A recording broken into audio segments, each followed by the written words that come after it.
morning. It is exactly 1 minute past 6 a.m. This is Wednesday, May 22nd, 2024. My name is Freddie Ndemuli. This is Morning Cafe. How hot is the coffee where you are? Yesterday was International Tea Day, so we're back to coffee already. And I'm Mr. Stanley Irrigate. It's a wonderful Wednesday morning. One of those days that we give you tips on how to better your relationships. It has been quite a long distance since uliachana na mpoa wako. That is what we will be discussing today. Oh yes. After a whole separation, should you get back? No. Bad idea. But that's just me. That's Fred's take. What's your take? 0795-045-864 is the number to call us live. And also, you can also text us. 0793-267-279 is our WhatsApp number. That's coming up later on. And today is one of those days that we also eat. But before that, let's also tell you. On State of the Nation, today we focus a lot on President William Ruto's U.S. state visit. And we'll be having Macharia Munene, Professor of International Relations, alongside Dr. Barak Muluka, Strategic Communications Advisor in studio for that conversation. So do stand by for that. It's going to be interesting. And a quick look at the headlines now. What I was talking about, Dr. Julius Kimani as well as Nasim Kadha will be joining us. And today we're getting Mexican. Oh yes. Chef Lumpao. Lumpao. Mexican give it again. Yeah. Utaona tu. Maneno hapa. So a quick look at the headlines this morning. Ruto versus a DP, return of Tanga Tanga. That's a big headline on the Standard today. And this is the biggest discussion. Of course, politics happening locally, but at the same time, the president is in the U.S. and the debate still continues. Audit hustler jet, as Emil says, as U.S. deny funding trip.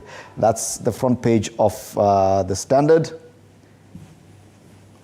On the Daily Nation, Gachagua opens a Pandora's box. The deputy president's name onto the second daily this morning.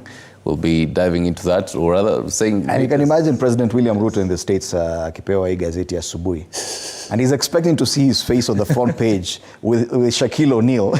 Oh, yes. And then he finds Gachagua opening Pandora's boxes back home. In this one. In a Gazla opening. That's a story for another day, let me tell you. Well, we're looking for... This is what he wanted. Yes. This is what the president would have wished for, yes? A photo of himself on the front page of a local daily. Zoom in even for the viewer to see. And that's the front page of the Star. Oh, yes, this image there of the president with the NBA legend, Shaquille O'Neal. How tall is that guy, Yes. though? But still, big headline. Ruto DP access, why cracks are widening. It's going to be interesting. The next paper. Kwenye gazeti la Taifa Leo, what the president you're saying is really hoping This is to see. exactly the kind of headline President William Ruto wants to see. Rais aanza kuvuna, and then an image of himself there on the front page, dwarfed by... I can imagine if I was there, I would be somewhere here on his Unaangalia hivi unaona belti ya Shaquille O'Neal on the right. State invests housing levy billions in treasury bonds. That's a business daily. And there's a lot they're not saying on this headline. Just because everyone expected that once we start paying, then we see the houses. But apparently the absorption rate is so low. Yeah, they do not have the capacity, so they're reinvesting the money in treasury bonds. Well, KCSE students want to be teachers. Ooh, interesting. Yesterday, Cooks Out opened the portal, so over 30,000 students now want to be teachers because they removed the mathematics and English requirement for that degree. Again, that photo of the president and the NBA legend on the front page of the People Daily. Across the border in Uganda. Bibanja holders score big win over landlords. And let me just update you on what that is really. They say landowners who have not shown up for 12 years risk losing their land to both registered and unregistered occupants. A development likely to have far-reaching ramifications across the country.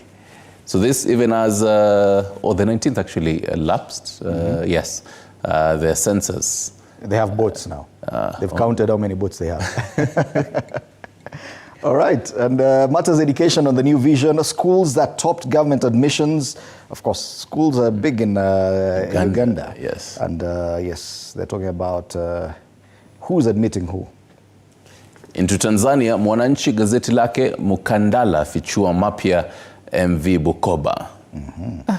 Masuala ya transport pale. Yes. Usafirishaji. Feri pale. Hiyo Kiswahili ni ngumu ni mawacha.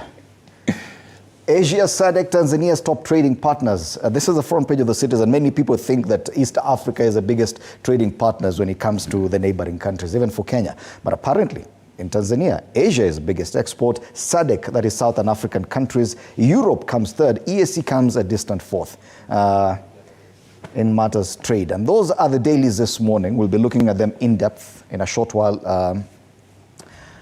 Yes, but a quick look at traffic in Nairobi. Leo watu kama wataenda kazini ikiwa Wednesday. Hii map inakuanga kubwa sasa. Today's one of those days you walk from here to here and exercise kidogo. And you see from here you can actually see the entire map. Yes. This is where Nairobi is, so probably let's come here. And a quick look, because most people are heading in towards town. Most of the tributaries are looking clear. Okay, fine. Trouble spot here just before the Pangani interchange. This is trouble because, let me just do it slowly. It is usually at this part of the road here after the Muthaiga interchange just before Pangani. But you can see just before, this is a Utalii drift just at Mathare Mental Hospital there. There's a snarl up and it's already red. So if you're using Thika Road, there appears to be some trouble along that section of the road just before you get into Pangani. If you can avoid it, the better for you. If you go far back, nothing else to report in as far as Thika Road is concerned. But yes, at Mathare Mental Hospital, just after the Utalii drift, there seems to be trouble there. Across to the other side, and you take a look at Mombasa Road. Mombasa Road is looking clear all the way into town. Nothing much to report from that.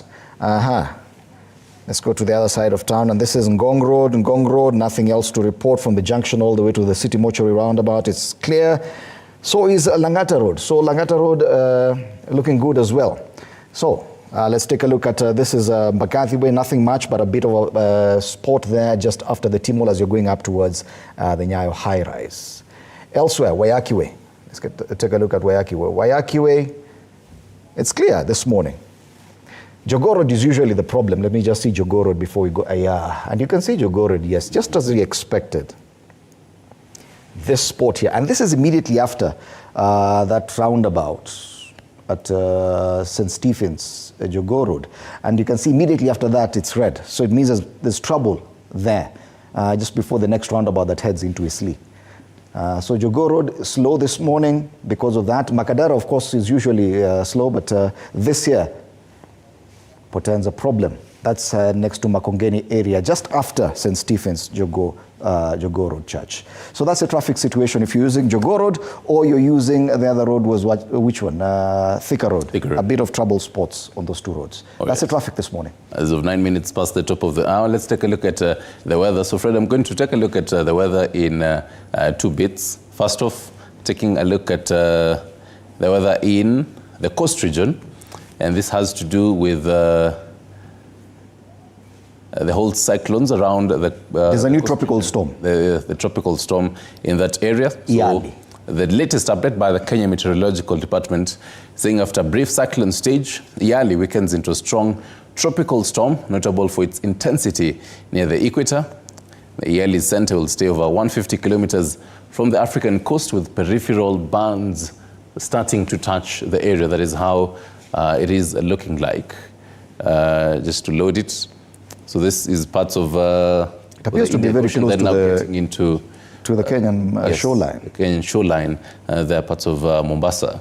So you'll probably expect quite some rainfall in... I saw a piece of news, sorry for that. I saw that there's extreme winds along the Kenyan coast. Yeah. And they're actually ripping off rooftops from houses. Okay. So it's getting closer, it would appear. Yes. Right, and this is just an update of 6 hours ago. So this is midnight. So this is what you'd really expect to see as of today. Can help me go back. From one corner to the next. It's a journey.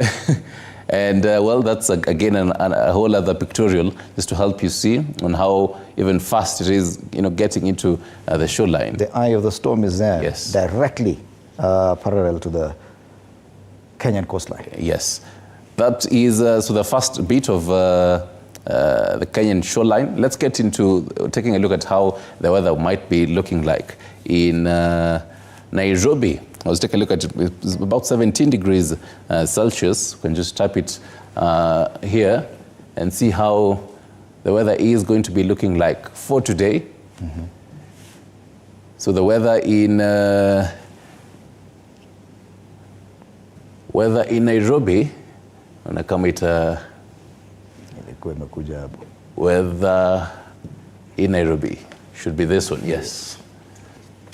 So yes, about 16 degrees Celsius. This is Nairobi and its metropolitan regions. Let me just zoom in for you to see. 5% precipitation for today. And not much rainfall, probably getting into the evening in some parts of the area, about 60% there. Now, some cold temperatures of 19 degrees Celsius getting into as low as 17 degrees Celsius into the day. This is likely to be getting into the whole from today as well as tomorrow and all that. Temperatures as high as 25 degrees Celsius for you this particular day.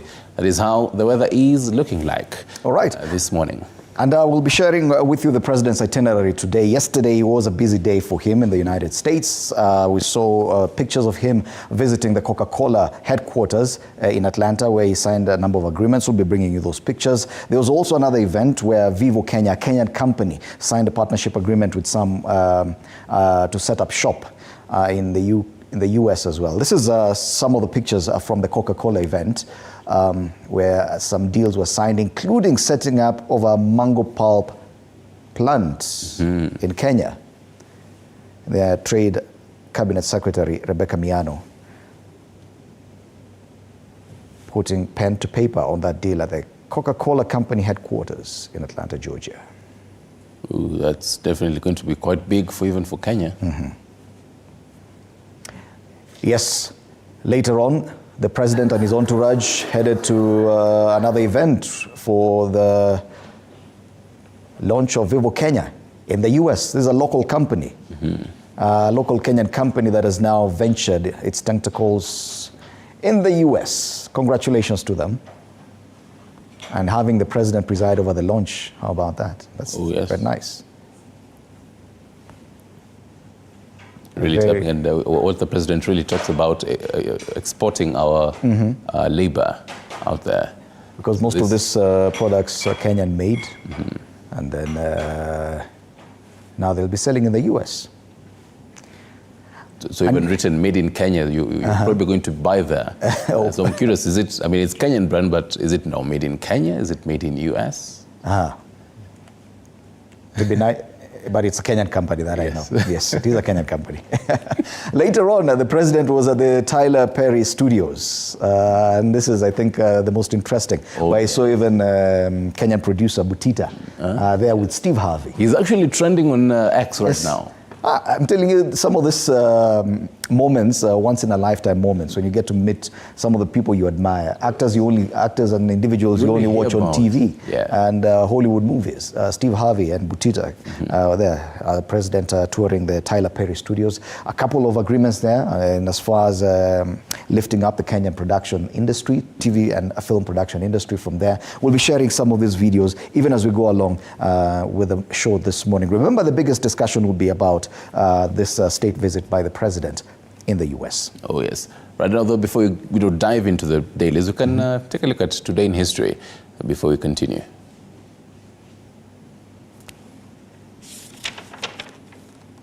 Today in History. On this day, South African lawmakers re-elected Cyril Ramaphosa as the nation's president, 2 weeks after the ruling ANC party returned to power in legislative elections.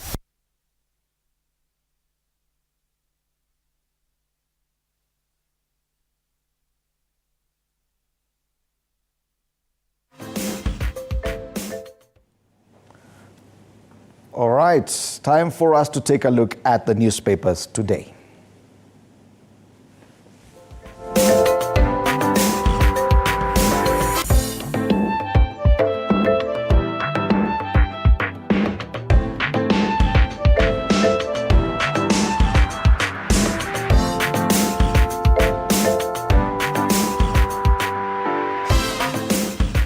Kama ule plug wetu wa kuleta physical paper siku hizi ni kama ametutewa.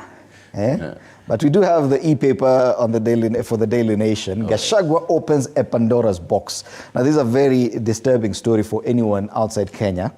Yeah? And you realize that it makes no mention of the president in the US, the front page of the Daily Nation. Not even one mention of the president in the US. So, but you have Gachagua opening a Pandora's box. And I was saying this, if I was the president, this is not the kind of headline I want to see. From Atlanta. Over the seas, yeah. You're waking up, huko nyumbani wanasema nini, my friend? Ndo hii gazeti, naangalia, Gachagua. Pandora's box. This is the biggest daily in Kenya. It is not talking about the president anywhere. Anyway, they talk about a man under siege.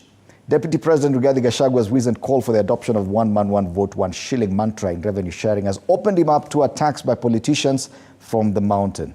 Yes, even as his boss, William Ruto, maintains a studious silence, has the DP opened a political Pandora's box. The story is covered extensively on pages 4, 5, 6, and 8. Wow. So hii gazeti, because the president has to read this paper anyway, itabidi aji-entertain na hiyo story ya Gachagua pala. Lakini wanasema, this is a picture, an image of the deputy president. While the boss is away, the deputy president is addressing Kenyaga residents yesterday on his way back to Nairobi after attending the funeral service of former Kenyaga Boys High School principal. And he actually addressed quite a number of such roadside rallies yesterday. And you know, when you take a look at this, it somewhat looks like an archive footage of 2022 campaigns, you know. And the return of the Tanga Tanga team. Oh, yes. You'd probably think that Daily Nation, you know, plucked out an archive photo and just had it there. But they know exactly what they're doing by making sure the president's US trip is nowhere on the front page, but Gachagua is. Just courting trouble. Anyway, more than 500,000 Miss University College slots. The Cook's portal was reopened yesterday for people to check whether or not they had actually gotten enrollment into universities. And they're saying 500,000 people, 500,000 learners actually missed out. Wow. So these are the ones who sat for KCSE last year. Elsewhere, another highlight, farms warn against bid to increase cooking oil excise duty, matters taxation. So, bei ya mafuta inapanda, bei ya mkate. Jikoni sasa sijui nini ingine itapanda. Hata kibereti naona. Kukula sio lazima. Back on matters education, learning paralyzed as striking JSS teachers keep off classrooms. You remember we were just talking about budget cuts in the education sector. There are also budget cuts in the health sector. We'll be looking at that later. Even P. Diddy makes it to the front page of the Daily Nation, but not the president. No, I'm not trying to provoke anyone, but hey, I'm sorry, Diddy says after a video shows him attacking his ex-lover. So, I don't know, that's the front page of the Daily Nation. I don't know if they featured the president anywhere and his trip. Wow, big story on P. Diddy. Oh, yes. Where's the president and his trip in the US? I don't, do we have a correct paper? It is actually. I mean, you have to even flip, and ads have even. No, here it is. To me, Ruka, yes. Oh, finally. But then it's a small story there on page 10. Yes. There's a page 10 of the Daily Nation. That's where President Ruto and his first lady on tour. And it's just a photo, nothing. No details on what's happening. Yes. I think he also features on the cartoon, probably. We'll be looking at that later. I can't find it.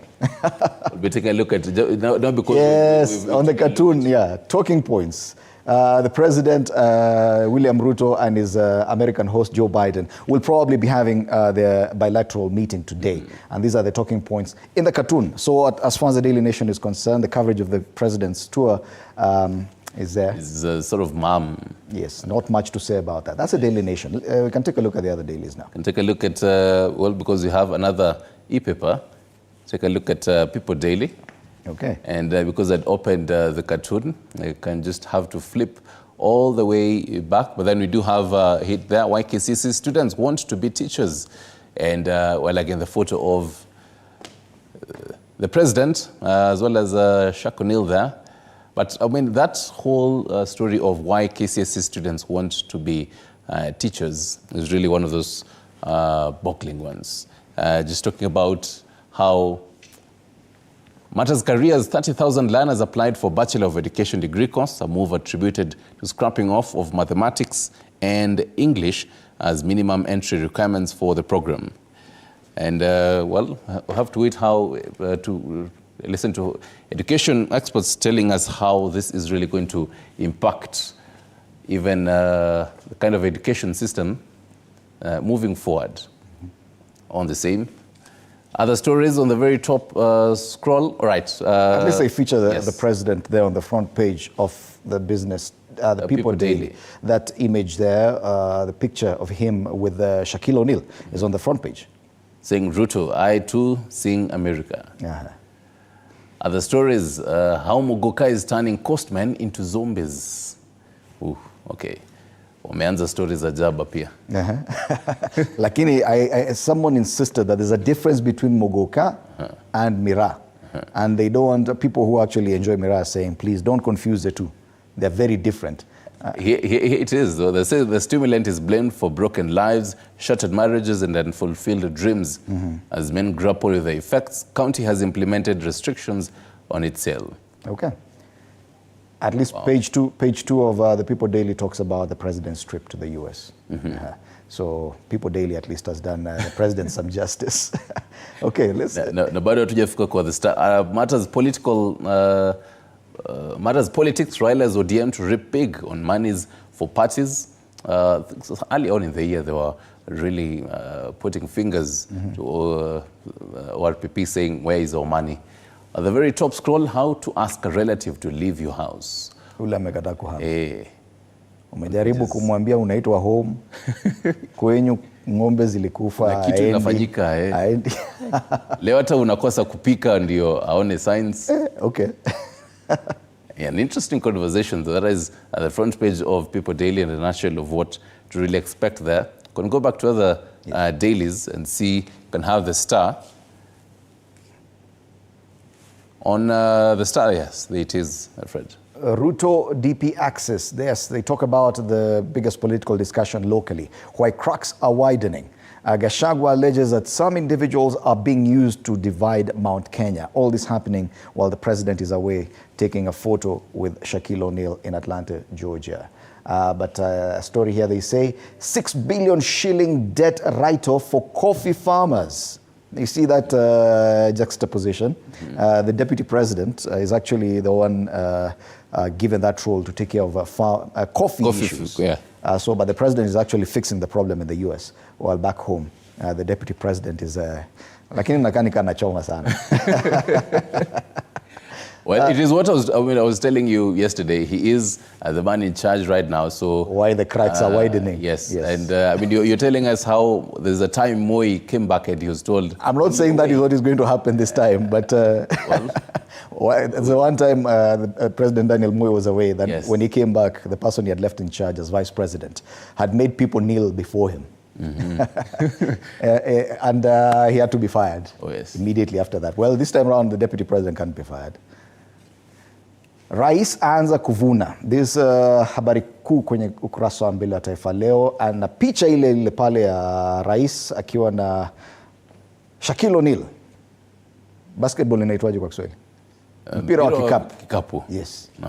Rais Ruto fananisha ziara yake Amerika na enzi za waasisi wa taifa ambapo Wakenya walisomea ng'ambo.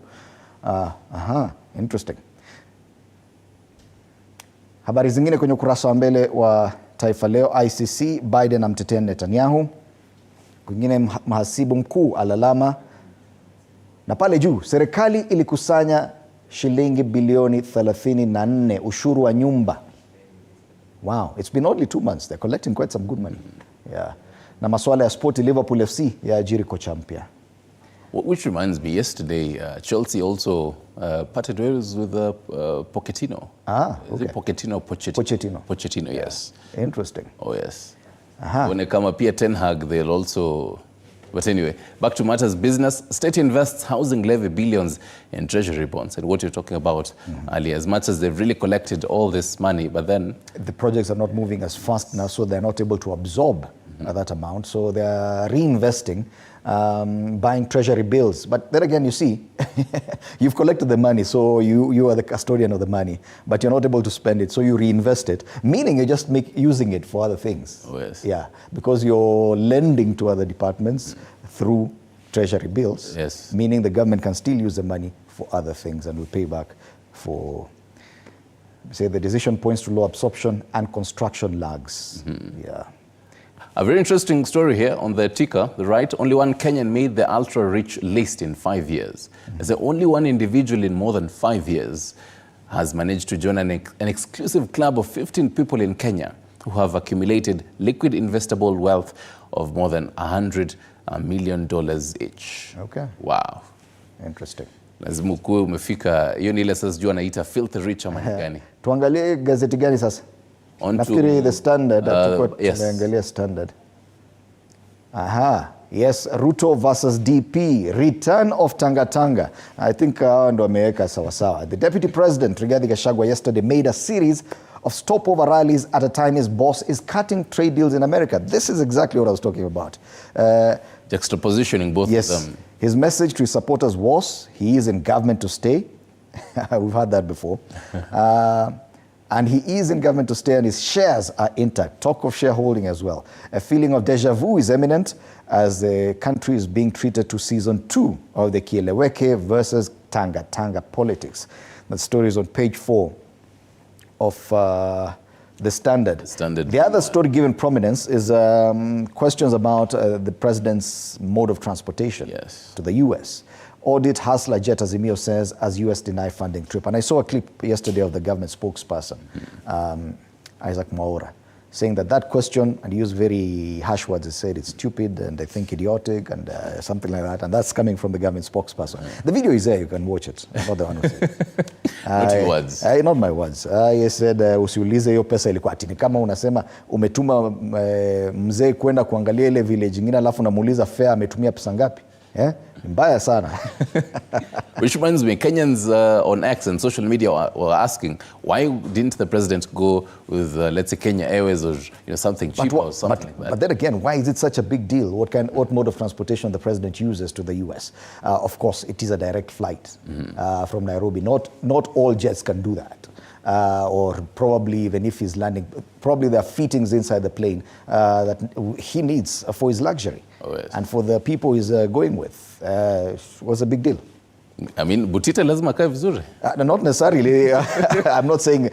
There are other flights. On a light note, though. The entourage was big enough, I'm sure. They did not all fit in that one matatu. Oh, yes. Yeah? They had to use a different manyanga for that trip, for the rest of the people. Sio kila mtu huwa anapanda shuttle. Kuna wale uteremka Nyamakema wanapanda zile za kawaida. No, unapata express kabisa. Tukutane mbele. Oh, yes. Yeah. That in a nutshell, I think other stories we've highlighted on the top strip, but matters... Now, the numbers differ with what you've seen before. 600,000 students failed to apply for college and university, meaning over 500,000 learners who sat for the KCSE in 2023 are not going to get slots in universities. Wow. Those are the dailies. This morning, we'll be looking at some of them, especially the politics. We'll touch on it a bit, but the main discussion, as we had said earlier, is about President William Ruto's state visit to the U.S. Dr. Barak Muluka, Strategic Communications Advisor, will be joining us for that discussion, alongside Professor Macharia Munene of International Relations. Do stand by for that conversation, and you can be part of it as well through our social media pages, through X at TV47 News and on Facebook TV47 Kenya. What else are you looking forward to later on? Later on, because we're going to be having these discussions. I mean, you're saying President William Ruto, penned deals with the Coca-Cola company. So just even understanding what this really means. So it would be prudent to hear from the horse's mouth, the president, on what was actually said in this particular whole address at Coca-Cola before we get into State of the Nation. All right, let's see that. Currently, we work with 500,000 micro, medium and small enterprises in this region. And we are very proud to be an integral part of Kenyan economy, both now as well as in the future. Today, Your Excellency, we are excited to announce our intention to strengthen this partnership and legacy through a substantial investment proposal. Should we achieve our anticipated growth rates in Kenya, which we are very confident of, the investment in the Kenyan business is going to be to the tune of $175 million US.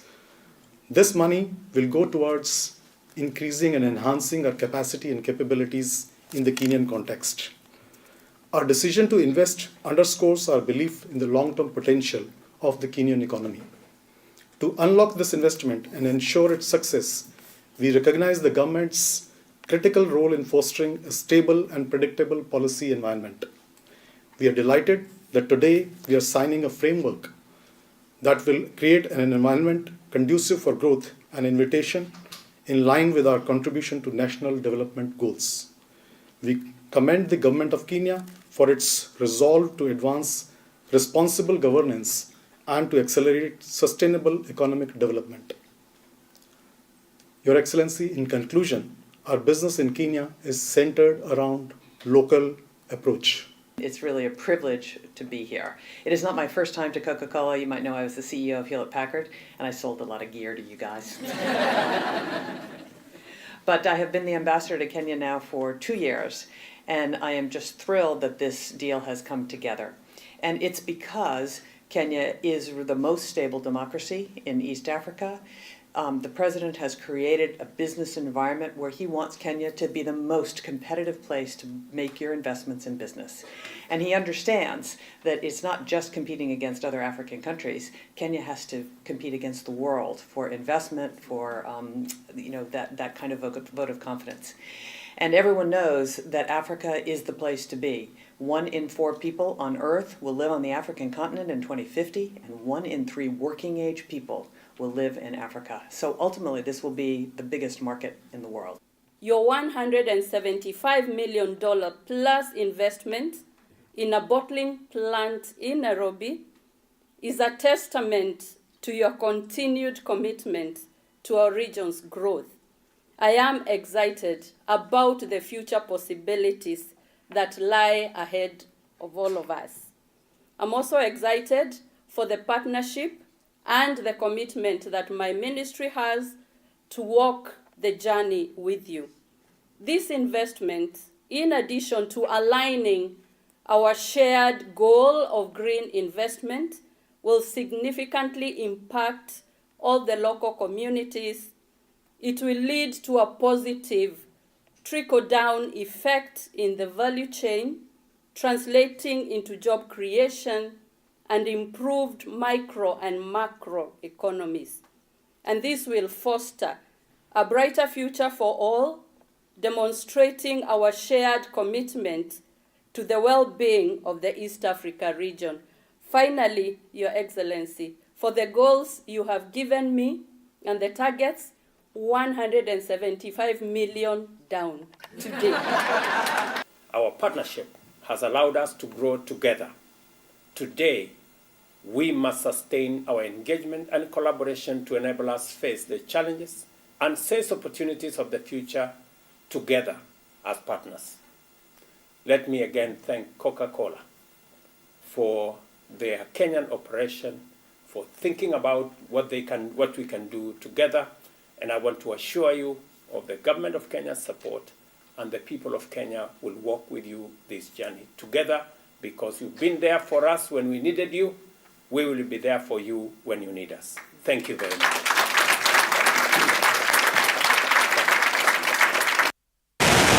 Yes, that was President William Ruto as he visited the Coca-Cola headquarters in Atlanta.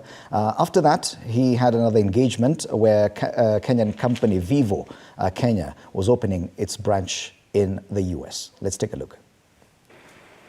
The story of Vivo Fashion demonstrates the impact of visionary enterprise and highlights the role of women in leadership, business, and entrepreneurship. Founded 13 years ago, the company now stands as East Africa's largest fashion brand.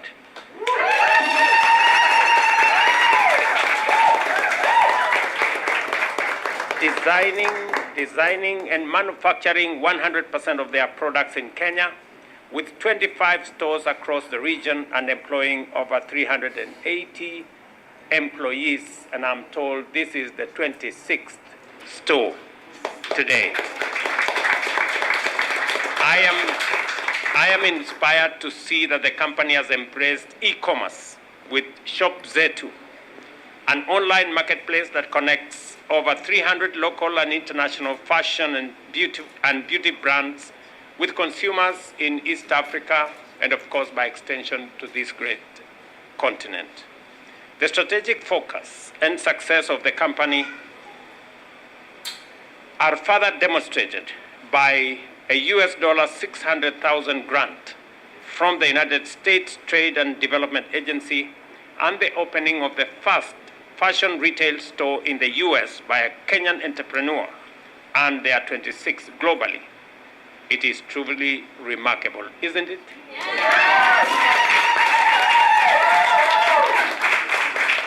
I also wish to commend the company for recently joining the Nairobi Securities Exchange Ibuka program. Through the program, Vivo should find it easier to access various equity and debt capital markets to finance business growth and further develop their brand. I am also extremely excited to see that Vivo has not ventured here alone. It has brought along other made in Kenya brands. This is the true African spirit in which businesses find innovative ways to support one another's advancement. You have all made us proud by showcasing the best of what Kenya retail brands can offer at a global stage. For Vivo, Equator, Waithera, Soko, and Jiru, and I believe this is just the beginning. You now are ready to take up your business to the next level, joining the likes of Zara, Calvin Klein, Tommy Hilfiger,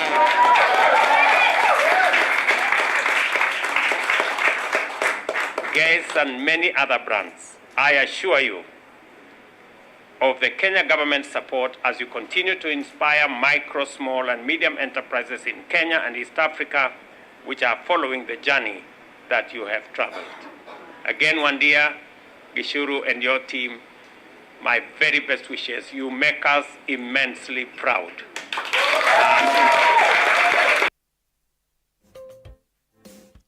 All right, those are just some of the engagements that President William Ruto had yesterday in the U.S., mostly in Atlanta, Georgia. And we do expect a lot more. Yes, later on we'll be giving you more pictures from the president's visit to the Tyler Perry Studios, where he was accompanied by some Kenyan film producers, including Eddie Butita, who is very excited to have met Steve Harvey, one of the top Hollywood actors and TV personalities in the U.S. Today, being Wednesday, we do expect that the president will be holding bilateral discussions with his host, President Joseph Biden, at the White House. That will be coming to you later. Remember, our reporter, we do have a team in the U.S. Our reporter, George Maringa, will be briefing us more on that.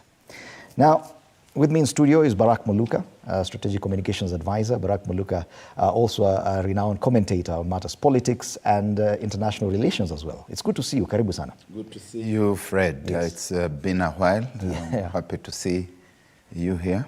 Karibu sana to TV47. Be with you. Yes. Thank you.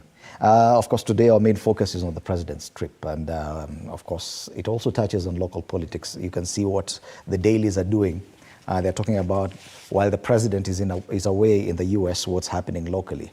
And probably let's start with that, with the Daily Nation.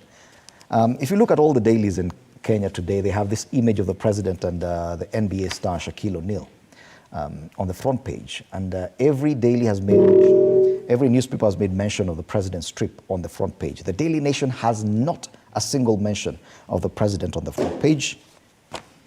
Neither does it have any mention of the president on the back page, but instead it has the mention of Gachagua and what he has been up to. If you look at the paper, even inside, the only mention of the president is this photo tucked somewhere in page 10 with only a caption of the photo. And then the other mention of the president is in the cartoon. And Yes. I'm sure you've seen the history of vice presidents in Kenya. And I'll remind you of a case in point where President Daniel Moi was away on a trip abroad, and the vice president who had been left behind engaged in some other activities that had quite some consequences. If the president is given this kind of paper today to read, just to praise himself with what's happening back home, he would be expecting his image on the front page. He'll probably be very upset, but you see, newspapers are not in the business of doing what presidents want.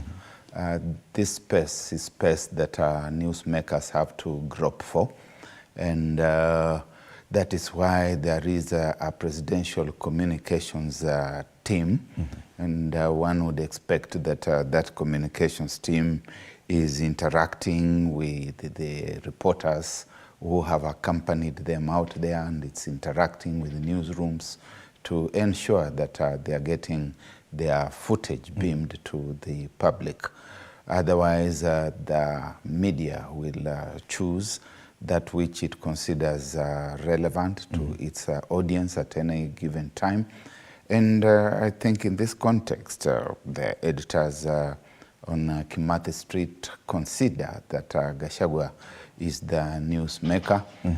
Marshall McLuhan, who was a very famous scholar in this area of media studies, famously said that all news was advertising. All news is advertising. And so when the Daily Nation leads with the Gachagua story, and it's got all these other showbiz things on the front page, the 500,000 who are missing university. Even P. Diddy, an American rapper, makes it to the front page, a highlight of that story, and none about the president. It's about showbiz and a preponderant population that would be interested in sometimes not even reading, but just flipping through the newspapers, is interested in rappers of this kind. But as I say, it is the business of the presidential communications team to ensure, number one, that the footage and the business that the president has gone to do out there is angled in such a manner that it's of immediacy to the Kenyan audiences, and that the media houses, the newsrooms can take that info seriously and position it. It's also very important for the state to cultivate balanced relations with the media. There has tended to be hostility towards the media, and I ought to know because we have attempted to advise in the past, and you have seen this whole climate about advertising. And I've said, and I say it again, all news is advertising.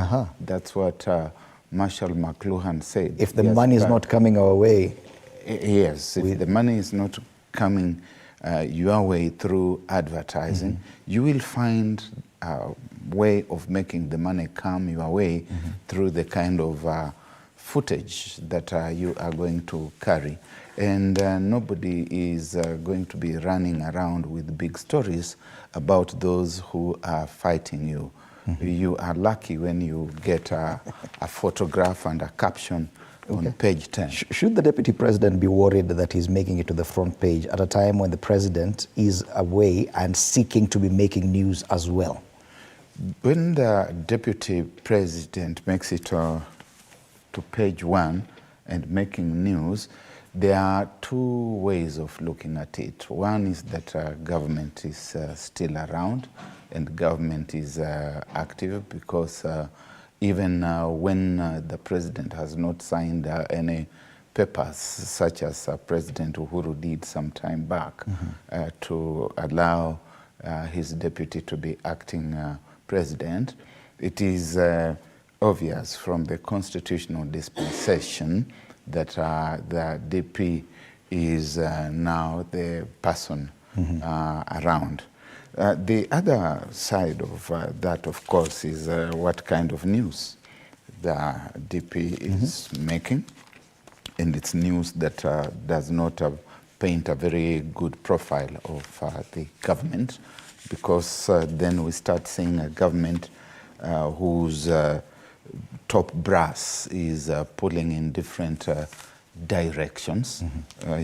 We had the president, at least when he was on the campaign trail, talking against this notion of one man, one vote, 1 shilling. Never mind that part of the constituency he was speaking to was the Mount Kenya electorate, which that notwithstanding, voted for him overwhelmingly. But that same debate is now being positioned in a manner that the editors see as the Pandora box that the DP is... And if you may look at the front page of the Standard, because it talks about more or less the same. But here it has the image of both leaders, the president and his deputy, Ruto versus the DP.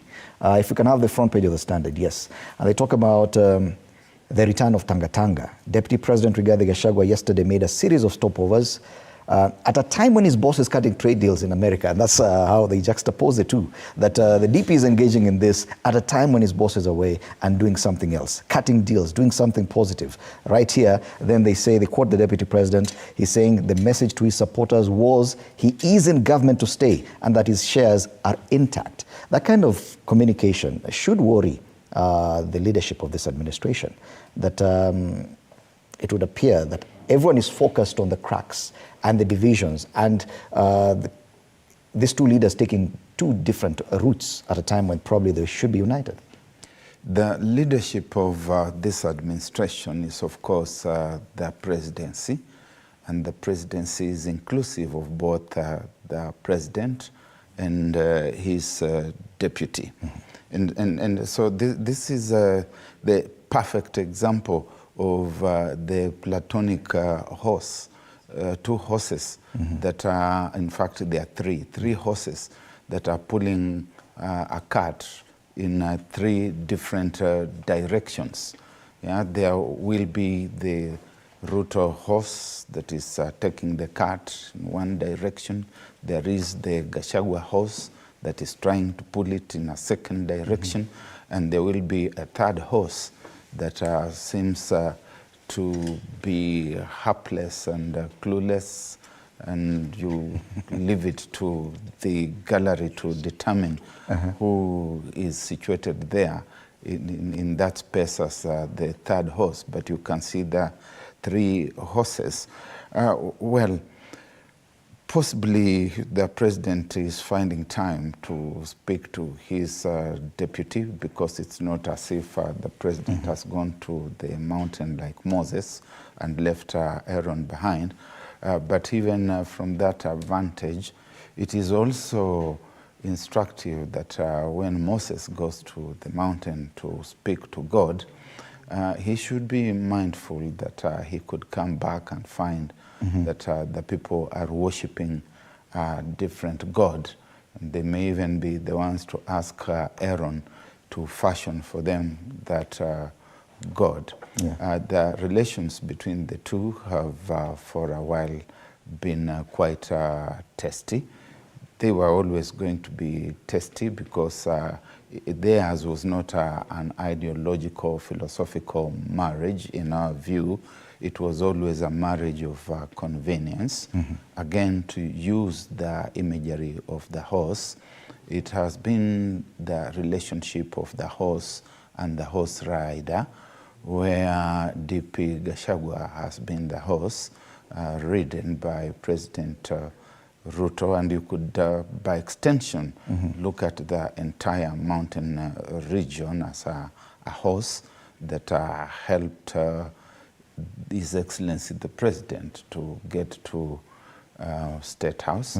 It's up to the gallery again to determine whether it was a horse on whose back His Excellency rode, or whether it was a Trojan horse in which he was incubated and eventually delivered to State House. And the horse, being a little wiser, could be saying, wait a minute, if I can carry you to that destination, and you are not treating me very well, I could also organize myself for a different trip. That could have some consequences, especially communicating that when the president is away.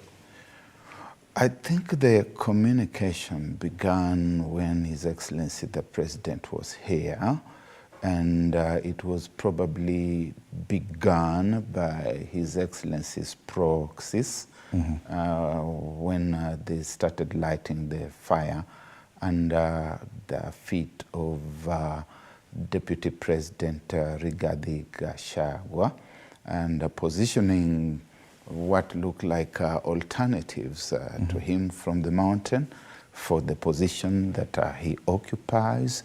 And I have seen recently Kirinyaga Governor Anne Waiguru letting the cat out of the bag, telling the DP not to feel bad or to restrict people's aspirations and personal visions, and it is all right for them to aspire to the office that he occupies today. And when you've taken a number of blows, you know, I used to be a light heavyweight boxer when I was growing up. You don't allow them to keep you on your back foot or on the ropes for too long. Interestingly, curiously rather, the person you talk about, Governor for Kirinyaga, Anne Waiguru, is in the US, accompanying the president on the trip. Let me welcome Macharia Munene, Professor of International Relations, Karibu Sana TV 47. Our focus today is about the president's trip to the US, but we're looking at, we started off with Barack Muluka, looking at the headlines back home. What stories are we talking about as the president is away? And the two major dailies, that's Daily Nation and the Standard. On the Daily Nation, they talk about Gachagua opening a Pandora's box. No mention of the president anywhere on the front page. They talk about what Gachagua did yesterday, a series of roadside rallies, and what he said about the one-man, one-shilling vote. Meanwhile, the Standard talks about Ruto versus the DP and the return of Tanga Tanga. They talk about what, they paint this picture that the deputy president yesterday made a series of stopovers at a time when his boss is cutting deals in America. And we're trying to examine whether or not this could have some ramifications for the deputy president when his boss is away and he engages in this kind of discussions. He talks about his shares in the government remaining intact and that he's in the government to stay. Well, the deputy president is trying to survive. So he's fighting back. There's nothing strange in what's happening. It was predicted within 3-4 months of the inauguration. People start telling Gachagua, watch out, you're on your way out. Yes. And he didn't listen.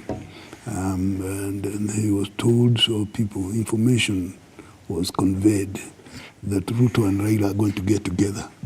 And they said, there's no way it can happen. After all, I have my traps there. Isn't that what he said? Yes. And people just looked at him and wondered whether he's... So, and the indications were there that he is there courtesy of the president. Not the way he claims that he's there by shareholding. He says with 2 shareholders. There's only 1 shareholder, and that's Ruto. Anybody else is a nominal one, if there are such things. Nominal.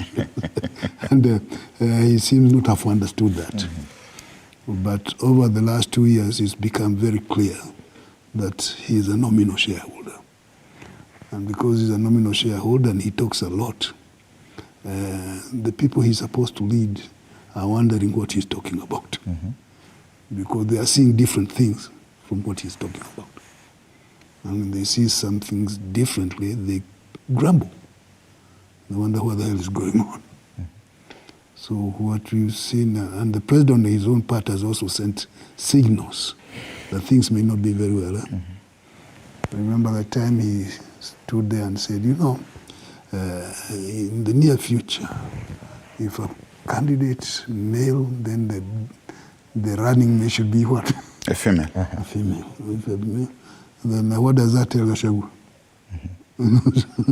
He's there. And he happened to be another male.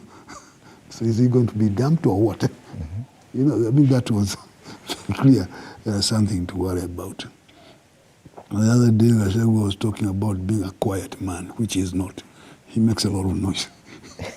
He's not quiet at all. He's not. Perhaps he's quiet. Perhaps we just haven't seen him when he's in his element. We could be thinking that he is not quiet, when he knows the kind of potential he has. And he says he has been praying and fasting. Yes. So he was quiet for some 7 days. Yes. And I think he has had an epiphany, a moment of revelation, and he's coming back. But I do not think that I agree with the professor that Rigiji, as he is called, is not a shareholder. Indeed, he is a shareholder. Shares are determined by the kind of equity that you bring to the enterprise. And without a doubt, even when they were sitting, the politicos from the mountain sat in 2022 to determine who should be Deputy President William Ruto'S running mate at that time. And they decided that that person was going to be Abraham Kithure Kindiki. And Rigathi Gachagua went again to pray and fast in Mathira for a number of days. And none other than President Ruto, at that time Deputy President, had to reach out to him and tell him, no, you come, then we will make you the running mate. And it is remembered, if our memory serves us well, that Professor Abraham Kithure Kindiki then declared publicly that he was staying away from politics for some time and that he would not accept any appointment in government. It was a matter of shares, it was a matter of equity, the equity that it was thought that Rigathi Gachagua would bring to that basket. And having brought it there, I'm not aware that it has been liquidated. And I think you may be denied your dividends, but that does not mean that you cease being a shareholder. And you can see that Rigathi Gachagua is telling the people of the mountain that in fact we have a lot of dividend which should come to us. Yes. 1 man, 1 vote, And 1 shilling. 1 shilling. And the collective shareholder, you know, you can own shares as a company in another company or as an entity in an entity. And so the shareholders within that entity are divided. There are some who are saying, you will not joke with our son. The others who are saying, shut up. We're making noise. So he kept quiet for about 7 days. And then once the president leaves, he starts moving around. And I'm more concerned about the relationship between what he's doing now as the president is away, because our focus is on the president's trip to the US. And many African leaders, whenever they leave the country, they are very concerned about what's happening back home. And I'm sure the president will want to see what the dailies are talking about this morning. And each paper he opens, it's Gachagua on the front page, talking about his shareholding, the 1 man, 1 shilling, 1 vote. It's the consequence of that I'm more concerned about. While the president is away, you're doing this, Professor. I don't think the president is worried about that. He's got bigger things to be concerned with, rather than the statements by his deputy, Samuel Kirinyaga, coming from a funeral. So the man was coming from a funeral. And he went to school in that neighborhood, so talking to his former schoolmates is not a bad idea. I think he had gone for a teacher's funeral, one of his teachers. But I was saying, Gachagua is in a survival mode. And the recent utterances is because his drive or attempt to be the leader of the mountain has not gone very well. From the day he was inaugurated, he kept on saying, please declare me or accept me as the leader of the mountain. That's all he's been doing. And for some reason, he has had a problem getting accepted. And that in itself is something that makes him very uncomfortable. He says he's the number 2 in the country. And by virtue of being number 2, therefore he should be number 1 in a particular place. He one time declared Ruto to be king of Kenya. We don't have kings in Kenya, but he said he was a king. And he himself is the king of the mountain. And so then, and when you say that you are king of the mountain in an area where people don't believe in kings, something is wrong, the logic of it. So, so when he's been having that problem of getting accepted. And the recent, which is a campaign mode, he's in a campaign mode for survival. Okay? Not so much to challenge Ruto, but within. Does it have the potential to act the president in any way? Well, he imagines he is acting president, and I don't know what they talked about between the two of them when they met at the airport, as Ruto was going away in a very nice jet. I'm saying this because and I was reminding Barack about an instance back in the 90s when President Daniel Moi was away and the vice president remember was Moi left. came back and said there is no such a thing as acting anything. And fired the vice president then. I think some people picked up things against Karanja. Karanja was, they had prepared him some cooking for him. He unleashed his troops, his dogs of war against Vice President Dr. Josephat Njuguna Karanja. The situation is now different. And I'd like to disabuse the learned professor of some of the views that he holds. First, I agree with him, and I've seen that he's quoted in the dailies as saying that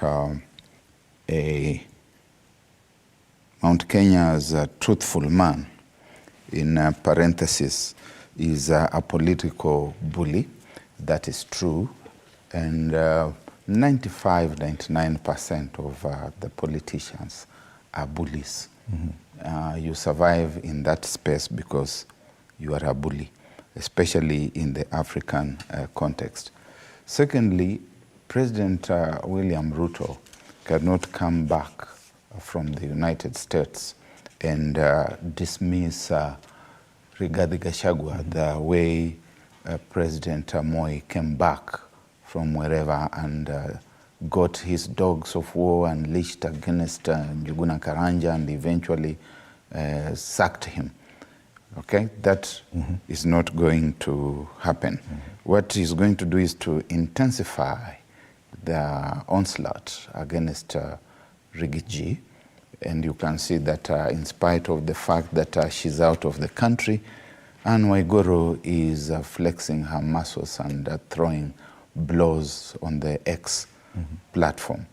Now, contrary to what the professor is saying here, President Ruto has caused worry, and to worry very much about any ripples in the mountain.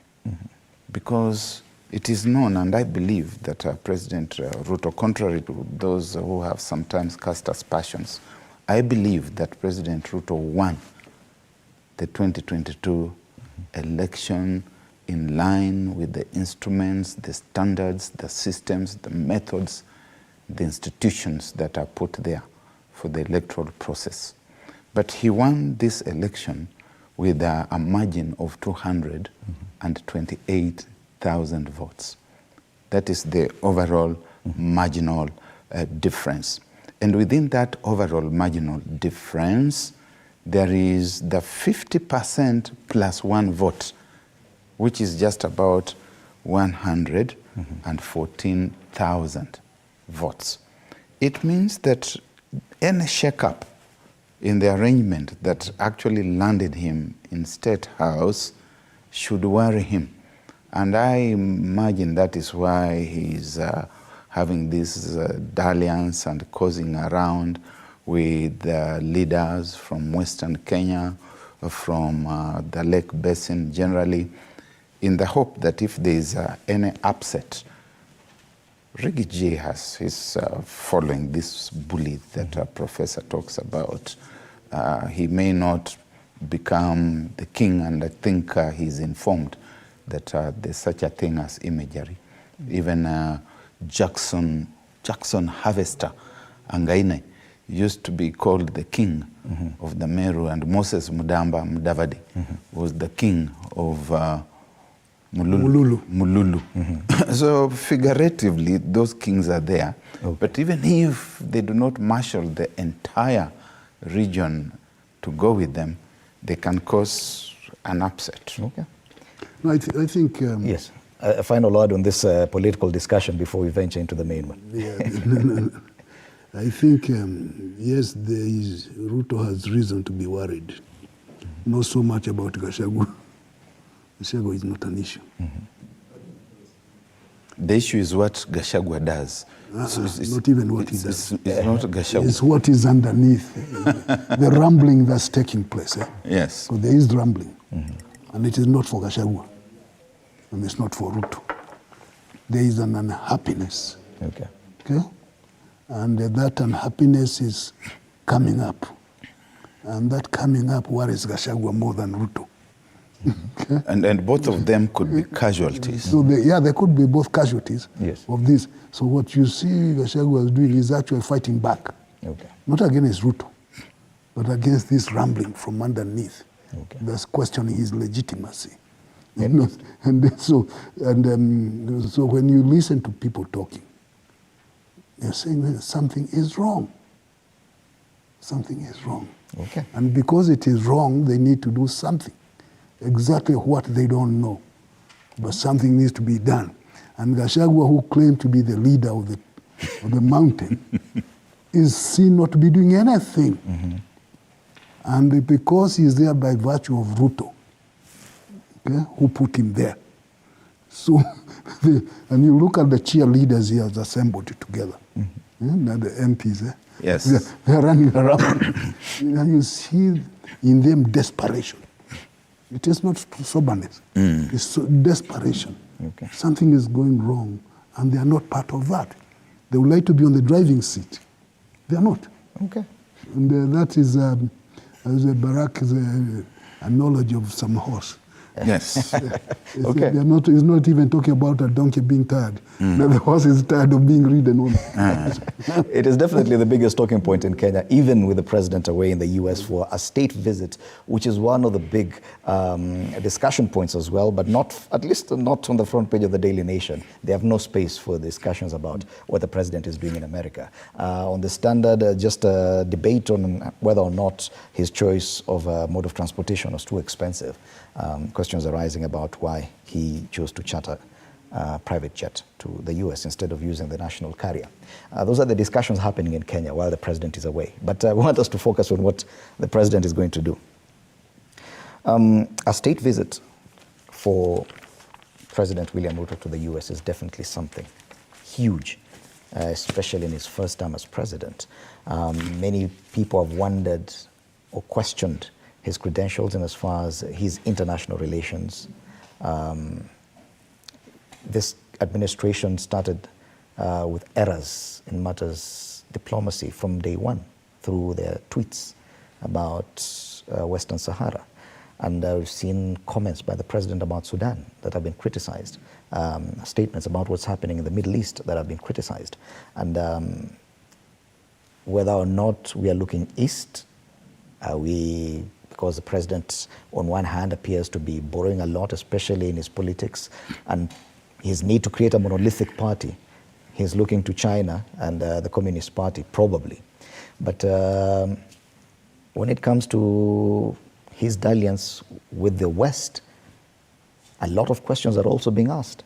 So what is your assessment about him being granted a state visit by the United States 2 years into his administration? Well, this is a personal relationship between two men. One man is called Joe Biden, and the other one is called William Ruto. And they happen to be both of them presidents. One of a big country, and he's in trouble in that big country. And the other one, a small country called Kenya, and he has an image problem. Okay. The image that President Ruto has projected is that he very much would like to be loved and praised by the West. And Joe Biden is in the forefront of that praising. And that makes Ruto very happy. In fact, to some extent, Ruto is in the same category as Tomboy in the early 60s, and Raila Odinga in the 2000-something. A lot of praises from Washington. The leader of the Africans. You see, not just being a leader in Kenya, but the leader of the Africans. And it sounds nice, eh? Now, that's the image out there. But does it match with the image in Africa?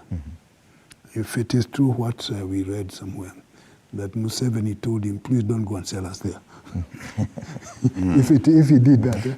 But then if it is so, then there is that picture of the way the African people look at him.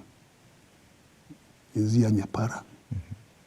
And they are forgetting a lot of praises from the master. Now, the reason that he has gone to Washington for a nice state visit, it is first of all an honor to him as a person, and then to the country. But it's mainly to him. And it's not the first time that Biden is praising Ruto. So he even did it at the UN, you know. It shows that personal connections. And so you try to find out why is there such a connection. In part, because President Ruto has gone out of his way to be agreeable to the West, to the United States. Done that. And the Haiti thing, although it did not start with Ruto, it just be culminated in Ruto. From what I understand, the discussion started a long time ago. But it's him who is now taking the bull and said he's going there, whether Kenyans like it or not. And he's going there to help the US, which has failed in Haiti, to appear to keep law and order. The problem with that, it's a good idea. The problem with it is that it also gives the impression of being lawless. The courts have said it's illegal, it's improper. And then you insist on going. The image, wait a minute, are you going there to help keep law and order when you yourself are being lawless? Okay? The police we have, they are good police officers. Many of them, not all of them, but many of them. But they're also having problems. So we understand the governor of Mandera who told us that Al Shabaab runs Mandera. They're not able to keep peace. Baringo. So the question is, what's in it for Kenya? There may be a little money, $300 million that Biden promised. And I understand sometimes they're having problems even administering that at the local level. Is that the money? Is that the thing? But the money is something huge for countries struggling already. $300 million is nothing. It's peanuts for the task ahead. You know, that's peanuts. But the image is the issue here. Does Kenya look very good in Africa, even in the Caribbean? Even the Americans themselves. Asking, what are you people doing? The US was there, thousands of people, and they flopped. Brazil was there. The US had been involved in the destruction and the underdevelopment of Haiti, right from the beginning. So with that kind of background, you wonder what is Kenya going to do there. Okay. So, because Ruto has agreed to help Biden in this, then he has to be treated well. And the relationship is now much closer than before. Much closer, but he raised also something here then. They also give credit to the attempt, because I think Kenya is trying to appear balanced. Not so much, too much on one side, although it's clear that he's overleaning on one side. Is it really that balanced? Because it No, I'm saying he's trying to appear balanced. Because right now, as Ruto is in Washington, some of his people in Beijing right now. And what are they doing? They are trying to talk about party management and political. And you know the attractiveness of the Communist Party of China and other places. They know how to manage the party in the interest of the government. Okay. What is your assessment, Bwana Muluka? The president, in his very first speech at the President Carter Center, talked about democracy and the waning influence of democracy in Africa, mostly as a warning probably to the US about its influence, given what has happened in areas like West Africa, where regime change has happened in so many different countries, and urging the Americans to be more involved in what's happening and uplifting the situation in Africa. But the assessment is that this balance that Professor is talking about is not really a balance. The president is described as a darling of the West. Yes, I think Professor is spot on, and I want to agree with him on virtually all the things that he has said. The poet tells us in Hamlet that the lady doth protest too much, protesteth too much, methinks. His Excellency the President is trying too hard. It's like the newly signed player who gets on the pitch and he is extremely eager to outshine everyone else. All the seasoned players who have been there for donkey seasons, and you want to be this dashing winger, this dashing midfielder, or this overlapping fullback who is in fact not just defending but scoring, and not just scoring one but scoring repeatedly. And his peers, if they are peers on the continent, will be looking at our president eyes askance, wondering why all this exuberance. But it's an exuberance that we must also try to understand, especially being given the mark of honor by the United States of America. This is the self-same entity that a few years ago told us of the Uhuru Kenyatta and William Ruto candidature, that choices have consequences. So there is a good opportunity here to gentrify, for His Excellency to gentrify himself, to sanitize himself, for the regime and the country, more broadly speaking, to gentrify itself and to be looked at within those NATO formations with fresh eyes.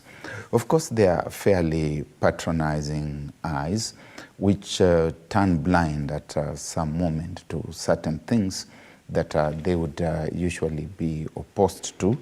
It is a contradiction in terms to be speaking about democracy in Africa, democracy in Kenya, when you are President William Ruto. It is true that the president was elected popularly. He did not get to the throne like some Liberian through the barrel of the gun. But we can interrogate the democratic credentials post the election. We are talking about His Excellency the President as this leader who is busy, concerned about becoming a behemoth, a political behemoth. Is a leader who is virtually arm-twisting political parties within his space to fold. One must start asking about the democratic credentials in that regard.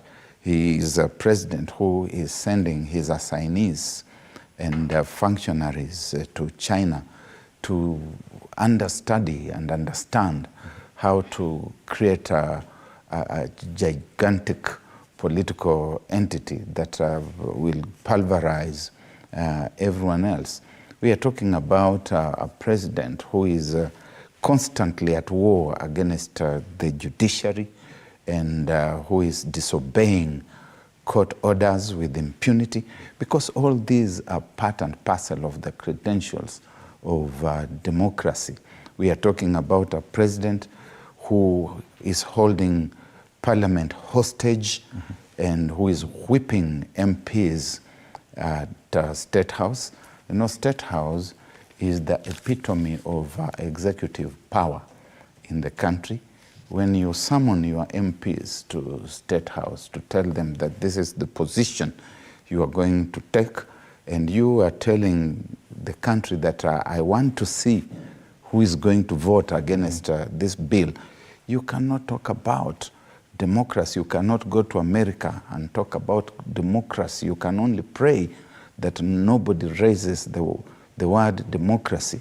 When you are the president who is threatening litigants before the courts and telling them that I was not given the sword of the commander-in-chief so that I can use it to cut vegetables.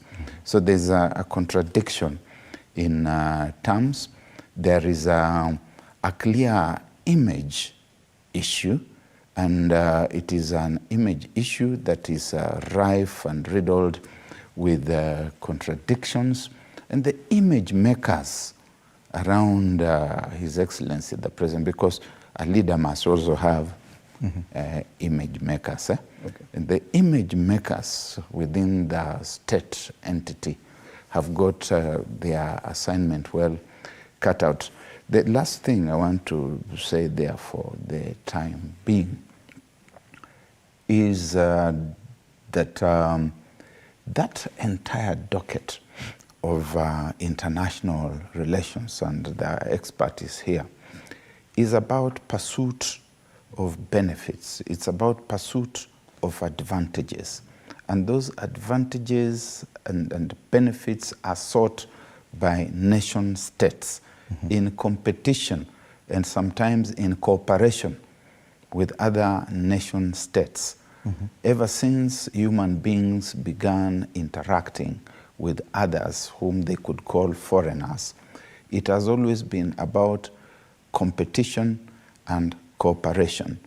It is about pursuing goals in the expanded field, and you can pursue those goals through cooperation or through competition, through sometimes fairly hostile competitions, which at the point of explosion become militaristic engagements, whether they are verbal wars or they are proxy wars or they are active wars and the like. And in a more gentrified context, those competitions take on the character of international economic pacts, the cooperations, trade, and such other activities, commerce, industry.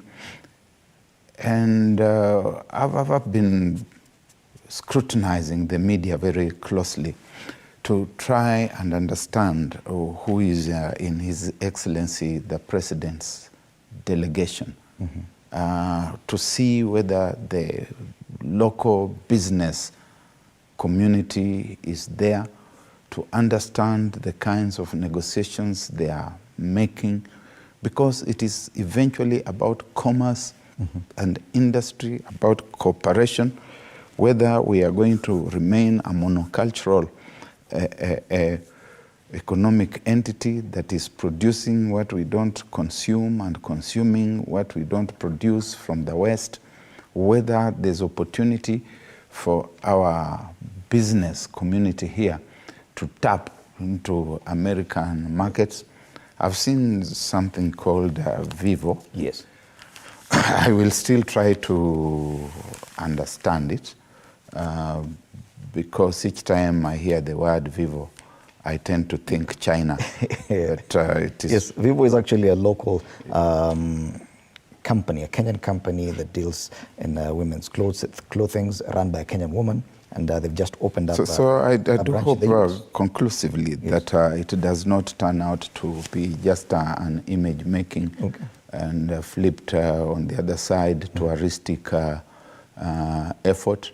Many times these things become junket excursions with a lot of cronyism and per diem and the like, and I've seen that Azimio are asking for audits. They're mainly concerned about the mode of transportation. Yeah, there is. But some of the headlines say that is actually, Taifa Leo inasema rais aanza kuvuna. Siku yake ya pili ya ziara yake nchini afanikiwa kupata ufadhili ambao utawezesha wanafunzi wa chuo kikuu cha kiteknolojia cha Dedan Kimathi kuunda simu za mkononi. That's the front page of the Taifa Leo. On the front page of the Star, they talk about 6 billion shilling debt write-off for coffee farmers, which could be quite something. And yesterday we saw, and we were looking at images of him at the Coca-Cola headquarters, signing a deal including for the establishment of a mango pulp factory in Kenya, and so many other things. I'm sure after the bilateral discussions today, more and more will be revealed. But these are the kind of headlines the president would like to see locally, that this is what Kenyans have been told, this is why I'm here. You talked about the personal relationship, but what is in it for Kenyans? This is probably what the president would communicate. We used to produce Coca-Cola here. Yeah, we even had Mount Kenya and Pepsi Cola. bottlers and then they closed. If we can achieve to persuade those people to come back, start bottling. And not to siphon all the returns back to the business. Anyway, the president has an image problem. And he's a very good talker. That one is first class. I think he learned from Baruch when he was trying to help him. Strategic communications advisor. There's a time he was helping him. Absolutely. It is true that I have helped him. You cannot deny that. I'm in the business of kissing frogs, and one of these days I'm going to kiss the correct one. Okay, all the best. But I was talking about the image problem that the president has. His words and his deeds do not tend to match very well. Okay? It seems as if Kenya is developing into a neo-feudalism, one would call it, where the hustler grandees are doing very well. There is opulence. There's a lot of, and the jet is one of those examples. Display of opulence in the midst of growing poverty. Neo-patrimonial feudalism. So you sit there and you wonder what's going on. People are suffering. Although the grandees would like to say, no, that's not true. But the reality is that people are suffering. Yes, it's good to talk about sacrifices, and people should sacrifice. But it should be seen to be for everybody, not a few people to enjoy, and others are suffering. I don't know what Ruto will do about his hustler grandees, because they have very bad image. They are flashing wealth everywhere, and then you say, increase taxes so that we can pay things. And the taxes are being increased not to pay for school fees or food for children in schools, or to pay doctors or to do whatever. It's for people to flash the money and the wealth. That's what we are seeing. And when I was talking about people being unhappy, it's partly because of this. Yes, there is true. I think President Ruto has desires of royalty. And some of the things we've been seeing have some aristocratic royal tendencies that are not inborn, but they are being acquired. And when those things happen, people suffer in the process. So maybe some of the questions being asked is because of what they see. Because what they see is different from what they are being told. You know? So when President Ruto comes back from Washington, people are going to see, we want to see the reality. What did you come up What with? did you come up with? Yeah. And don't tell us about Coca-Cola. Because they say, well, we used to have Coca-Cola. You know, and not just Coca-Cola, also Pepsi-Cola and other colas. So what is it that people are going to get out of it? And the Americans are very good. Give them credit for being very good in making promises. Just like many of the Western powers. Do they deliver? They have a problem delivering. Okay? There is this example of the superhighway that has been promised for how long? From Nairobi to Mombasa. How many years has it been promised? It has not even started. And you keep on wondering, what is the problem? But the superhighway, Professor, Nairobi to Mombasa. Yes, we have it on authority that the reason it hasn't happened has been the question of the icing on the cake. Who gets the icing on the cake, and how big should How big is the ice? The ice on the cake be? And how big should the cake? Which amounts to just corruption on both sides. Okay? Because the Americans should not be telling us about the icing. They promised. We know they promised. The same token, you could talk of Nairobi to Mau summit. We're also supposed to have another superhighway. Yes. And which should probably go all the way to the border. All the way to the border, maybe to Kigali, I don't know. Kigali. And it should. But the promises, and this, in fact, sometimes I was trying to explain why the Chinese beat these people up. Because now one of the things we are made to think is that they might talk about China. Might. They will talk about China. Beats logic, because the West keeps on losing to the Chinese. Okay? Not that they want to lose, but they lose. They are going to talk, Prof, if I may interrupt you, just to develop that thought of you as a little further. They're going to talk about China. They're going to talk about Russia. They're going to talk about Iran. They're going to talk about Israel. And in diplomacy, there are the things which will be said and will be broadcast to the public. There are things which will be said behind closed doors. And even the things that are said to the public, you have to listen very carefully to hear what has been said by not being said. Okay. Yeah. Okay. Anyway, I think thanks for that elaboration, addition.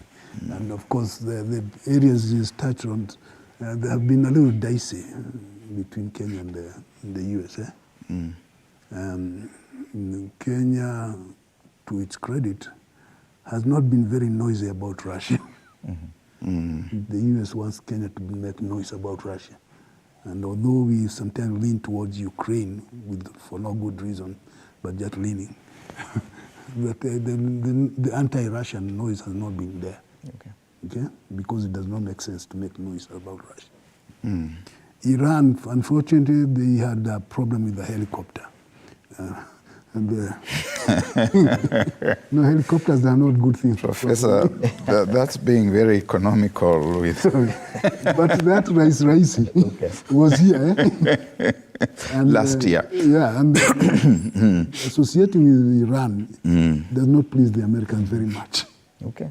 You know, so they might want to say, what were you doing? You know, there. Okay. Maybe that's part of the balancing I was trying to say there. Yes. I want us now to examine the role of... Now, wait a minute. I was going to make an argument with you. I thought you digressed and went to Iran. No, I think it's got a very pregnant point, yes. They are going to talk about China, telling Kenya to stop dealing with China. That's what they're going to be saying. Cut down your links with China. And the reality is that this is not going to happen. We cannot do without China. No, it's not we cannot do without China. It's not in our interest to do without China. It's not. Because when it comes to the reality, as Barack was saying, every country looks after its own national interest. The best way it knows how. Mm? And another country telling you who to deal with is not in its interest. It's not in Kenya's interest to be told by US or Britain or any other country who to interact with. Now, the interaction between Kenya and China in the long run, overall, has been beneficial to Kenya. And that's why we keep on doing it. Today, in Nairobi here, all the major constructions, who is doing it? Chinese companies. Why? It's not because you love the Chinese more than the Americans. It's because it makes sense. So now, for somebody sitting in Washington telling Kenya not to deal with Chinese, is telling you to stop making sense. And then how do you go about that one? Now, as to reason why the Chinese make sense is another story. That they take and the cost at which they make that sense. I mean, you know, But they make sense. They make do sense. make sense. In spite of the cost, in spite of other environmental issues. They make more sense than the West. Yes. Absolutely. The West is all talk. And little delivery. Let's focus now on the kind of influence that the U.S. representative to Kenya has on the current government, Meg Whitman. Sometimes people call him the Prime Minister. Yes. We've had so many ambassadors from the U.S. and the relationship between these ambassadors and the government has not been like what we're seeing right now. To my recent memory, probably I may go as far back as the gentleman who was christened the Rogue Ambassador. He called himself that. Yes, Smith Hemston. Yes. And even after that, the likes of Ranneberg and all the others have not been as closely aligned to the administration as we see Meg Whitman do. The fact that she has secured, because I don't know if I'm wrong in this, but she has secured a state visit for the Kenyan president to the US. That says a lot. But we've also seen images, and one that was highly criticized just a few weeks ago, where the president, this ambassador, and the governor of one of these counties were walking down a red carpet, and the ambassador assumed the central position, and the president was on the side holding an umbrella for her. This is what Kenyans were talking about. And some saying Meg Whitman, the president of Kenya, Meg Whitman, the prime minister of Kenya. She has a lot of influence on this administration. You know, chivalry. Chivalry is about being a gentleman. Or was it simply chivalry? And being a gentleman, and Kamuzu Banda used to say a gentleman is a gentleman everywhere, all the time.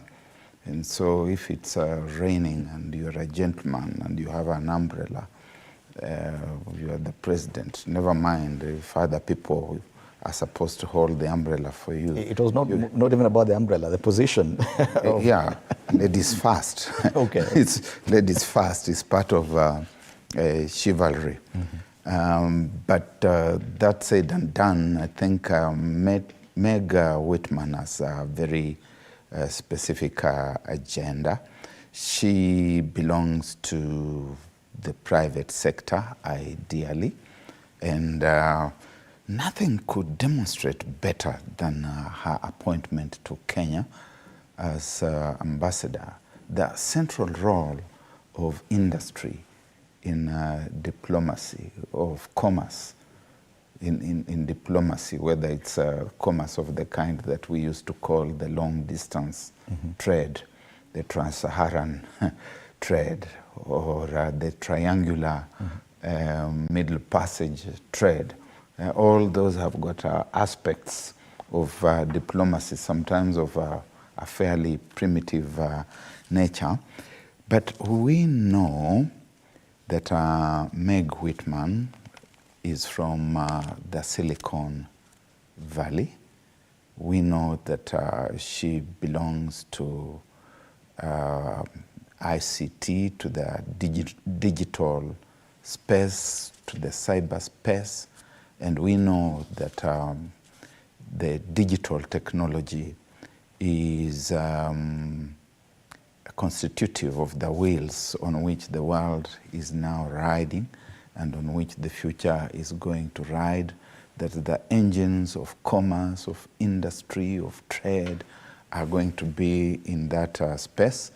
And we have also been told that Kenya, within Professor's image space, aspires to become the African silicon savannah, whatever that may mean in the fullest of implication.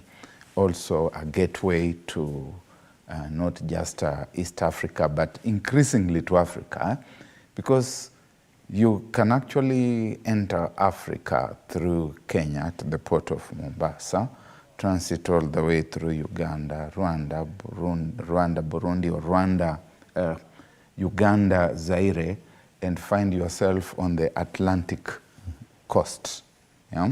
Within the East African community.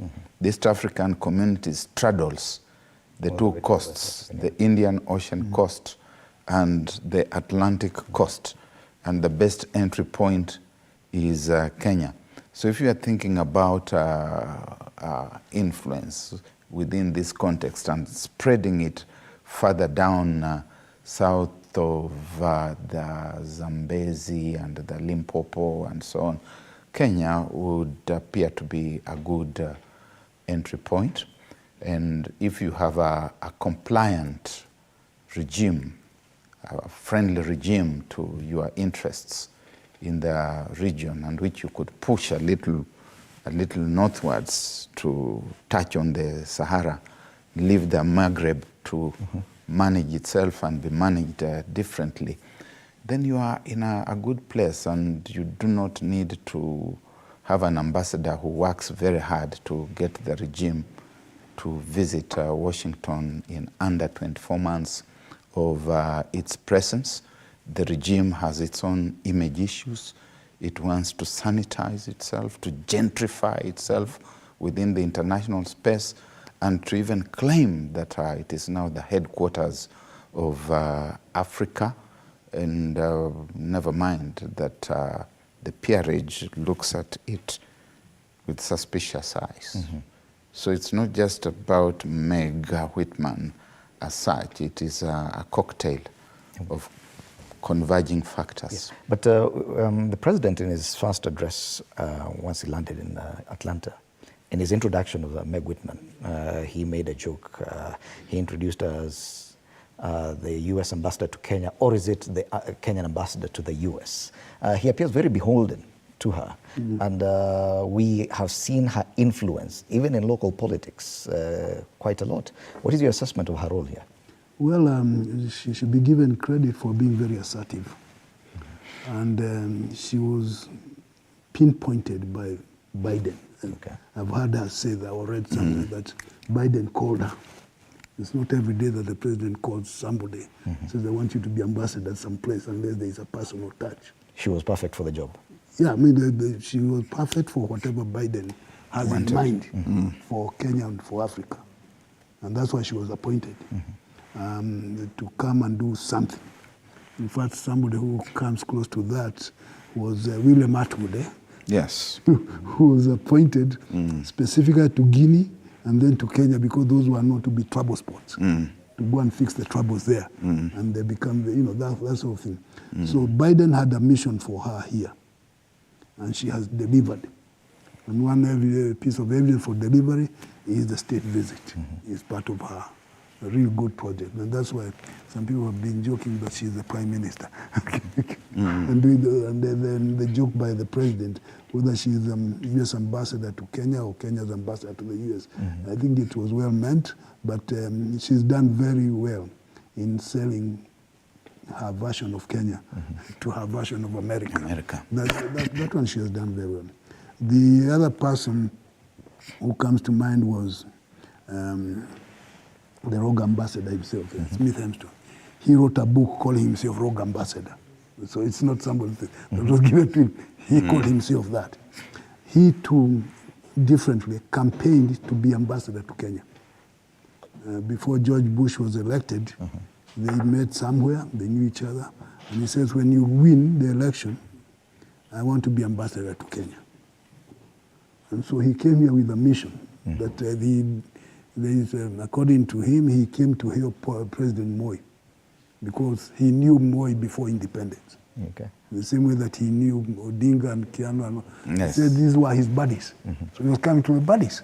And then things didn't go as well as he thought they would. So these people who are not professional diplomats, they are appointed for particular purposes. And they do a very good job of that particular purpose. And they rough feathers, they do everything, but because their source of power is the independence they get, go there and do this. The usual diplomats, those come out through the ranks, and the people like Johnny Carson. They're very subtle. They try to be subtle, sometimes they are not. Especially when they talk about choices. Johnny Carson ended up being, I was going to say a disaster, but he ended up having problems. But he was a career diplomat. And Bushnell was also a career diplomat, and all those kind of things. But these special people who are appointed for special purposes, we have to understand the circumstances. And so whatever they do should not be a surprise. What about the image that it creates, even the perception by Kenyans themselves? When we start, you look at social media and people are saying, this is the president of Kenya. She doesn't care. It doesn't it's really not bad matter. for her. Yeah. Because it shows her being very effective. Ultimately, it's the goal. What is it we want Perceptions don't matter. to get from this place? And diplomacy tends generally to dress itself up in good garb. There's diplo-speak, there's diplomatic etiquette and protocol and all these niceties.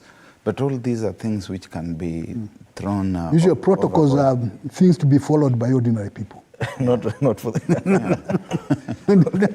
So Kenyans shouldn't really worry because they talk about how come she's the one in the middle of the red carpet. It does not The really president has matter to to be. them. In fact, you ask Ruto, why are you the one outside the carpet? You're the president. It's different. But that's what I'm saying. Protocols are for ordinary people to follow. And in fact, rules are created for ordinary people, not for the creators of the rules. That's why they create the rules for others. So they do what they need to do because they have to. Okay. Not because they have to follow particular rules. And we have seen that even with William Ruto in the country. He does what he wants to do. The rules, the regulations, the laws even, which can be breached with impunity. If we're talking about laws that can be breached with impunity, what about regulations that are just a code of behavior that is considered to be acceptable in certain environments? And this really speaks to what goes on behind the scenes. By the time you are seeing these people out here in the public space, a lot more has gone on behind the scenes. They have cozied up to each other, and there's a lot of this bonhomie and togetherness that when you get into the public space, you even forget about the kinds of protocols that rule behavior in those spaces. But in the end, it does not matter. If it may matter to the public, but it does not matter to the characters in the drama because they both have their goals. And if the goals are being met and satisfied through whatever behavior, it really doesn't matter to the Americans or to President Ruto and State House. You talked about now the kind of image President William Ruto may have created through his dalliance with America within the region. That probably other leaders from neighboring countries are looking at him through the side eye and wondering, can we really trust you? It may be implied, but that in itself, President William Ruto struggled to even create relationships with the neighbors here.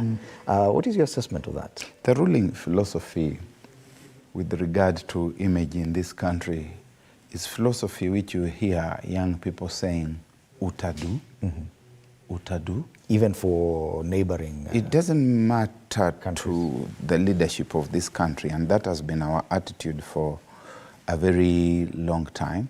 You can trace it right back to the early independence years when we really didn't care very much what our neighbors thought about us.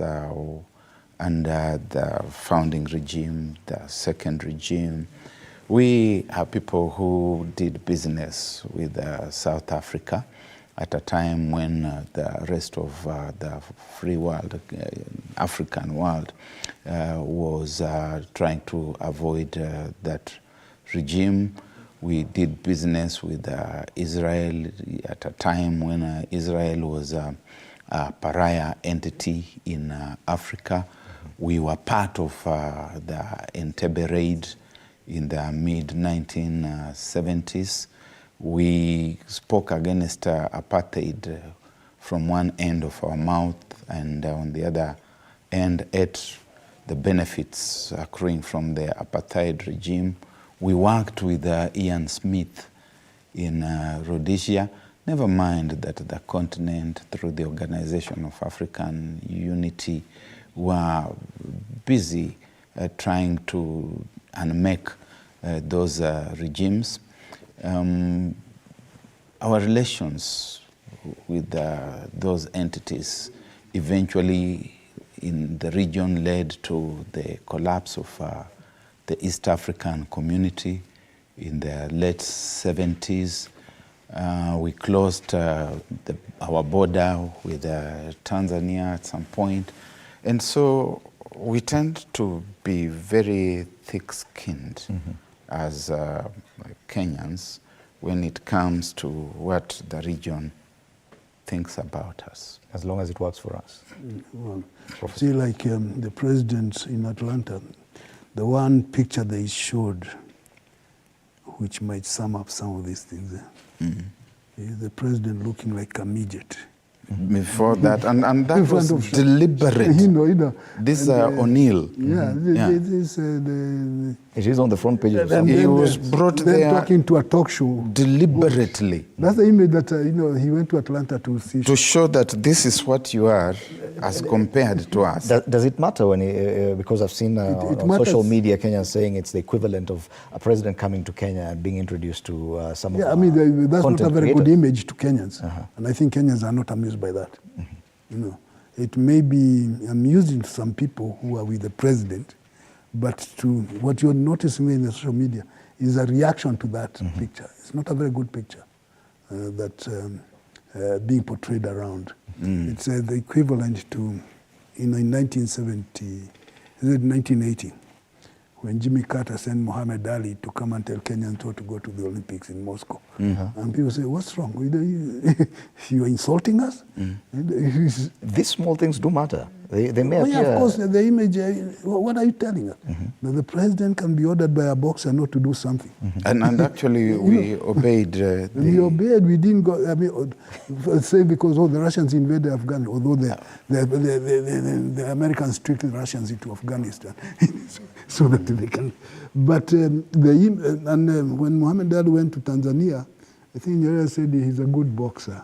She talked to the Minister for Sports. Yes. And that does not change. He went to Nigeria and they said, well, he's a good boxer.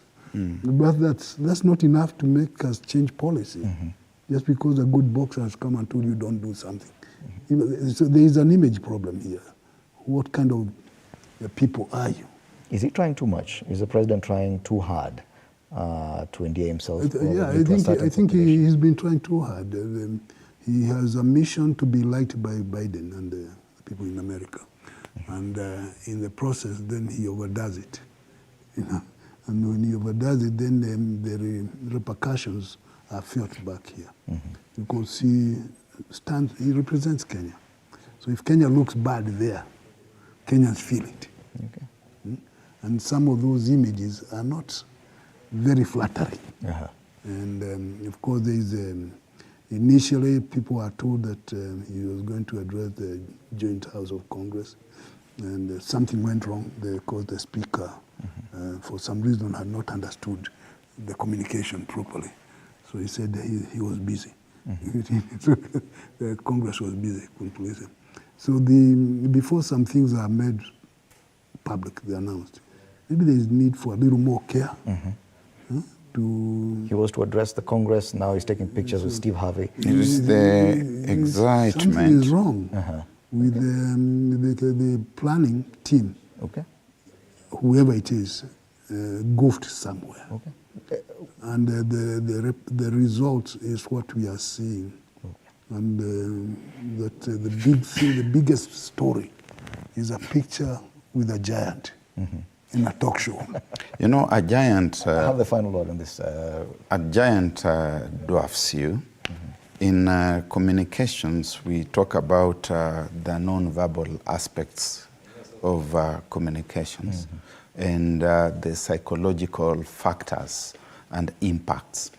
If you stand next to a very tall person, there's a sense in which they intimidate you. It doesn't matter who you may be, what your office and rank may be, and that's why distance is usually very important. Personal distance, social distance between you and the giant. Now this particular giant should have been kept away from His Excellency the President because he dwarfed him and intimidated him, and you could even see the President looking up at the tower and trying to tap him. We're talking about the image on the front page of the Star, probably you could use that. And trying to tap him and to make light the moment. From that moment onwards, you're going to feel very intimidated. The minders of the image of the President should have been very particularly concerned to ensure that those images would not go out. And if they went out, it would be within very limited spaces. That is why it shouldn't be on they are there. What was the point of meeting this giant? This giant. What was the point? The Lamuel Gulliver, the Man Mountain. It's the Man Mountain. The renowned NBA basketball player Shaquille O'Neal of the Gulliver's travels, and the President is looking like the man from Lilliput, complete with his fellow Lilliputians. Yeah? Before the Man Mountain. You don't do that kind of thing. Okay. And these are the discussions we'll continue with. I think we've not had many of such instances in this day and age of free information, seeing the President interacting with some of these actors and TV personalities in the US. And these are the kind of pictures that they're beaming. And you can see the President is actually trying to crane and to stand tall. But he's wishing this moment can he's just not managing to end first. No, he's enjoying it. And the fellow actually literally rises head and shoulder above His Excellency the President. All right. Diplomacy, very interesting discussion here with Professor Macharia Munene, Professor of International Relations, and Barack Muluka, Strategic Communications Advisor.